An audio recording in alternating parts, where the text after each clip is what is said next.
Hello friends, welcome to channel bull track. दोस्तों, Zomato की शुरुआत होती है एक ऑफिस के लंच टाइम पे, जहां पर जो जोमेटो के फाउंडर्स थे दीपेंद्र गोयल और पंकज चड्ढा, तो उन्होंने ये ऑब्जर्व किया कि लोग लंच टाइम पे जब जाते थे तो उन्हें मेन्यू का कार्ड देखने के लिए भी स्ट्रगल करना पड़ता था और 15, 20, 25 मिनट लाइन में लगना पड़ता था, तब वो खाने का ऑर्डर दे पाते थे।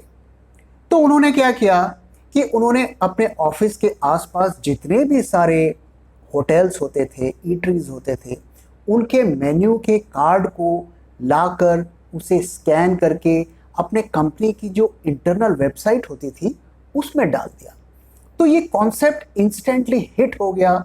लोग वहाँ से मेन्यू देख कर जाते थे और फटाफट खाने का ऑर्डर कर देते थे। और ये कॉन्सेप्ट इतना हिट हो गया कि उन्होंने एक प्रॉपर वेबसाइट शुरू कर दी और उसका नाम रखा जोमेटो, जहां पर आसपास के सारे होटल्स के जो मेन्यू होते थे वो वहां पर उसे वो पब्लिश करते। तो 2010 में उन्होंने जोमेटो वेबसाइट की शुरुआत कर दी और उन्होंने सबसे पहले अपना ऑपरेशन दिल्ली, मुंबई और कोलकाता में शुरू किया।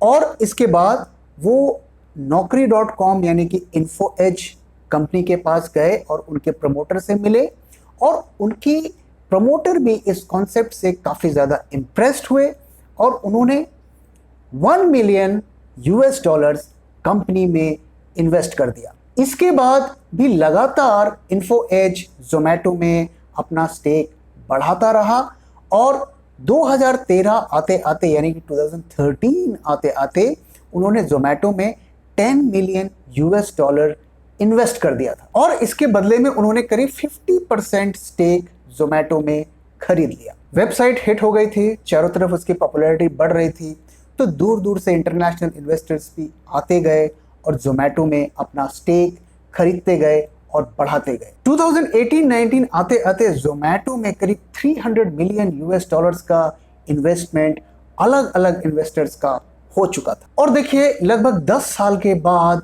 अब वो वक्त आ गया है कि जोमेटो अपना आईपीओ ला रहा है और ये आईपीओ काफ़ी बड़ा आईपीओ है, करीब 8,250 करोड़ रुपीस का, जिसमें से करीब 750 करोड़ रुपीस जो है वो इन्फो एज जो अपना स्टेक जोमेटो में है वो भी ऑफर फॉर सेल रख रहा है। तो ये ऑफर, अगर हम फ्रेश इशू ऑफर की बात करें तो ये इंडिया के हिस्ट्री का 3rd लार्जेस्ट आईपीओ होगा। इससे पहले रिलायंस पावर ने करीब 10,000 करोड़ का आईपीओ लॉन्च किया था और डीएलएफ ने करीब 9,000 करोड़ का आईपीओ लॉन्च किया है। तो क्या जोमेटो के आईपीओ को सब्सक्राइब करना चाहिए? दोस्तों, इस बारे में हम ज़रूर बात करेंगे, लेकिन उससे पहले हम जोमेटो के बिजनेस मॉडल को थोड़ा समझते हैं। देखिए दोस्तों, मॉडल बड़ा सिंपल है। जब भी आप जोमेटो से खाना ऑर्डर करते हैं तो आप जितना भी प्राइस पे करते हैं उसका एक माइन्यूट परसेंटेज जोमेटो लेता है। और यही कारण है कि जोमेटो, स्विगी जैसी कंपनीज के आने के बाद जो होटल के खाने के जो प्राइजेस हैं वो बढ़े हैं, क्योंकि उसमें एक फीस ऐड की जाती है जो जोमेटो, स्विगी टाइप कंपनियां अपना कट मानकर उसे लेती हैं। इसके अलावा जोमेटो की एक और सर्विस है जहां पर वो होटल्स को जो रॉ मटेरियल्स या इंग्रेडिएंट्स या जो मसाले होते हैं वो सारी सप्लाई करती है और उसका नाम है हाइपर प्योर। तो जोमेटो का बिजनेस कैसा चल रहा है, इसकी कुछ डिटेल्स मैं आपके साथ शेयर करता हूं। तो पिछले साल जोमेटो ने करीब 1 करोड़ 7 लाख ऑर्डर्स सर्व किए खाने के।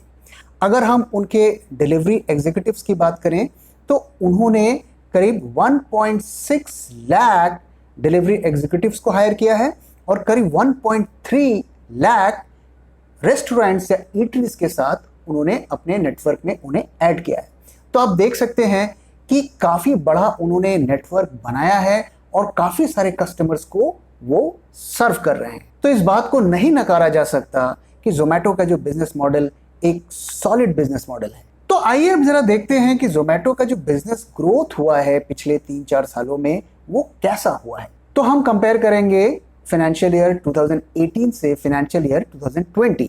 अगर हम रेवेन्यू फ्रॉम ऑपरेशंस की बात करें तो 2018 में वो था करीब 466 करोड़ रुपीस, जो कि बढ़कर तो FY20 में बन गया है 2600 करोड़ के लगभग। अगर हम ऑर्डर्स की बात करें तो FY18 में उन्होंने करीब 3 करोड़ ऑर्डर्स को सर्व किया था, जबकि FY20 में वो बढ़कर करीब 40 करोड़ हो गया। अगर हम ग्रॉस ऑर्डर वैल्यू की बात करें तो FY18 में जो टोटल जो ऑर्डर वैल्यू उन्होंने सर्व की थी वो बनती थी करीब 1334 करोड़, जब वही बढ़कर FY20 में 11,122 करोड़ पहुंच गई।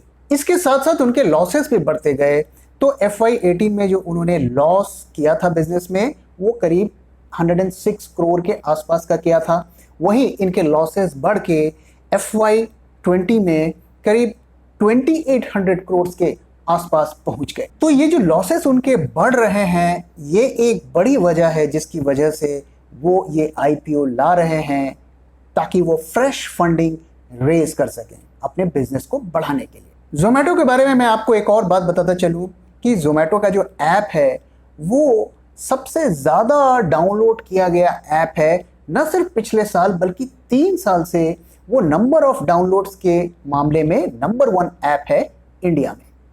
तो इससे आप अंदाज़ा लगा सकते हैं जोमेटो की पॉपुलैरिटी का। तो अब ये प्रश्न उठता है कि क्या हमें जोमेटो के IPO को सब्सक्राइब करना चाहिए।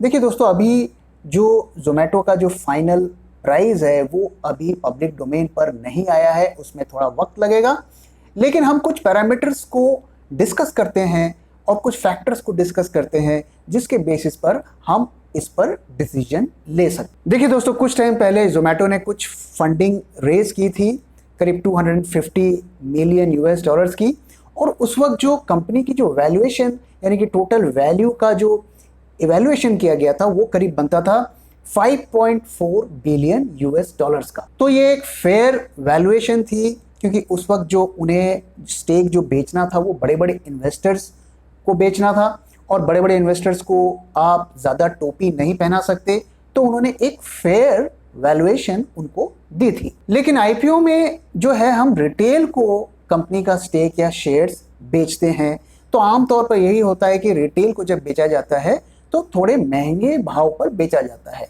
और अनुमान के हिसाब से इस वक्त जो जोमेटो की वैल्यूएशन जो इस IPO में जाएगी वो करीब 6 बिलियन डॉलर से लेकर 9 बिलियन डॉलर्स के बीच में कहीं भी हो सकती है, जो कि थोड़ी एक महंगी वैल्यूएशन कही जाएगी। अगर हम इस पूरे बिजनेस का फंडामेंटल देखें या साइज देखें तो जो फूड का जो इंडिया में बिजनेस होता है वो करीब बनता है 670 बिलियन US डॉलर्स का। और अगर हम फूड सर्विसेज बिजनेस को देखें यानी कि होटल्स, रेस्टोरेंट, ऑनलाइन ऑर्डर वगैरह वगैरह, तो इनकी जो टोटल साइज बनती है वो करीब 80 बिलियन US डॉलर्स की बनती है। और इस साइज का सिर्फ 7 से 8% ही ऐसा है जो ऑनलाइन है। तो आप सोच सकते हैं या देख सकते हैं कि आने वाले टाइम में जैसे जैसे इंटरनेट का पेनिट्रेशन ज़्यादा बढ़ेगा, जैसे जैसे लोग ज़्यादा ऑनलाइन सर्विसेज को यूज़ करेंगे, तो ये 8% से और ज़्यादा बढ़ेगा और काफ़ी ज़्यादा बढ़ेगा। एक अनुमान के हिसाब से जो फूड सर्विस बिजनेस है वो करीब 40% एनुअलाइज्ड रेट से बढ़ेगा, और इसका साइज 5.6 बिलियन US डॉलर से बढ़ के 22 बिलियन US डॉलर्स तक पहुंच जाएगा बाय 2025। तो आप देख सकते हैं कि बिजनेस में ग्रोथ का पोटेंशियल है। और एक और बात मैं आपसे शेयर करता हूं कि आने वाले टाइम में आप देखेंगे कि ज़्यादातर लोग घरों में खाना बनाना कम कर देंगे या बंद कर देंगे, जैसा कि आमतौर पर वेस्टर्न वर्ल्ड्स में होता है, और ज़्यादा से ज़्यादा वो इस तरीके की सर्विसेज को यूज़ करेंगे। तो क्या इस बिजनेस में और इस कंपनी में सब कुछ रोजी रोजी है? इसमें रिस्क क्या है? देखिए दोस्तों, जो पहला रिस्क ये है कि कंपनी घाटे में चल रही है। हालांकि अनयूजुअल नहीं है, जब भी कोई स्टार्टअप कंपनीज होती हैं या कंपनी के इनिशियल ईयर्स में कंपनीज यूजुअली लॉस में रहती हैं, क्योंकि वो जितना भी रेवेन्यू कमाती हैं उसे वो री इन्वेस्ट करती हैं अपने ग्रोथ के लिए। तो ये एक तरह से हम इसे एक अच्छी चीज़ ही मानेंगे, लेकिन इसमें रिस्क ये होता है कि कभी कभी लॉसेस इतने ज़्यादा बढ़ जाते हैं या सिचुएशन इतनी ज़्यादा आउट ऑफ कंट्रोल हो जाती है कि कंपनी का सरवाइव करना बहुत मुश्किल हो जाता है। और इस तरीके के बहुत सारे एग्जाम्पल्स आपके नज़रों में होंगे। उसमें से एक मैं आपसे शेयर करता हूँ, जैसे कि स्नैपडील, और वो कंपनी कितनी एग्रेसिवली ग्रोथ कर रही थी और वो फ्लिपकार्ट और अमेजोन को एक टाइम पे टक्कर दे रही थी, लेकिन आज लॉसेस की वजह से वो सर्वाइवल को फाइट कर रही है। दूसरा जो फैक्टर है स्विगी। अगर आपने नोट किया होगा कि पिछले कुछ सालों में स्विगी ने जबरदस्त तरीके से ग्रो किया है और काफ़ी सारा मार्केट कैप्चर किया है, और उसने जोमेटो का काफ़ी सारा शेयर एक्वायर कर लिया है और जोमेटो को मजबूर कर दिया कि वो उसके मॉडल को फॉलो करे। तो ये एक काफ़ी ज़्यादा रिस्क की पोजीशन क्रिएट करता है जोमेटो की। तीसरा जो रिस्क है अमेजोन का। दोस्तों आप जानते हैं कि अमेजोन जिस बिजनेस में घुसता है उसके 1 से 10 तक की पोजीशन पे वही रहता है, और आप देख रहे हैं कि किस तरह से अमेजोन ने मोटा भाई की भी रात की नींदें उड़ा दी है। और ऐसी खबरें हैं कि अमेजोन भी फूड सर्विसेज बिजनेस में आ रहा है काफ़ी जोर शोर से। तो अमेजोन की एंट्री के बाद जो है जोमेटो और स्विगी के मार्केट शेयर पर डेफिनेटली इम्पैक्ट पड़ेगा। आइए दोस्तों, अब हम उस गोल्डन क्वेश्चन की बात करते हैं कि क्या हमें आईपीओ को सब्सक्राइब करना चाहिए कि नहीं करना चाहिए। देखिए दोस्तों, इस आईपीओ के बारे में कुछ चीज़ें मैं आपके साथ कह सकता हूँ कि पहली चीज़ तो ये कि जोमेटो का आईपीओ का जो प्राइस होगा वो सस्ता नहीं होगा, वो महंगा होगा, जैसा कि मैंने आपको कहा। दूसरी चीज़ मैं ये कह सकता हूँ कि ये डेफिनेटली ओवर सब्सक्राइब होगा। तीसरी चीज़ मैं ये कह सकता हूँ कि जब वो लिस्ट होगा तो ये रीजनेबल गेन भी देकर जाएगा। अगर आप लॉन्ग टर्म पर्सपेक्टिव से इसमें इन्वेस्ट करना चाहते हैं तो डेफिनेटली आप कर सकते हैं, considering the business model and the growth potential.